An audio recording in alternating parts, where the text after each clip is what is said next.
सचिवालय पहुंचा है गृह मंत्री के पीएस महेंद्र पारक से की बातचीत चल रही है।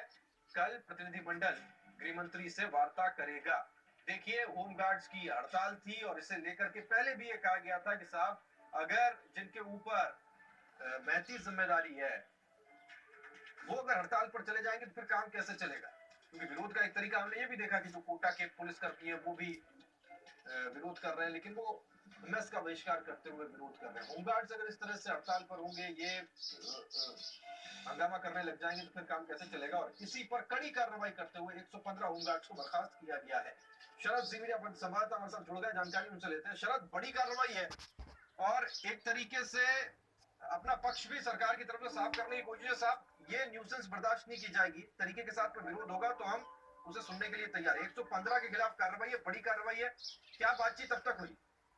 बिल्कुल, निश्चित तौर पर कहा जा सकता है कि एक बड़ा आंदोलन होमगार्ड की ओर से किया गया था, लेकिन आंदोलन कहीं पर यही कहा जा सकता है कि अपनी मांगों को लेकर था। और ये भी कहा जाएगा कि देश में कोई भी अपनी मांगों को लेकर आंदोलन चला सकता है, ये सबको अधिकार है। इसी तहत इन लोगों ने भी अपना आंदोलन चलाया था और उसके बाद अब इस तरह की कार्रवाई करना, 115 लोगों को बर्खास्त किया जाना, इसको लेकर होमगार्ड आक्रोशित नजर आ रहे हैं। जो प्रतिनिधिमंडल जो यहाँ पर आंदोलन जो लेकर चला रहा था, वही प्रतिनिधिमंडल अब वापस सचिवालय पहुंचा है। हालांकि आज गुलाब चंद कटारिया गृह मंत्री जो है वो राजस्थान में यहाँ पर नहीं है, जिसके चलते उनके पीएस से आज मुलाकात की जा रही है।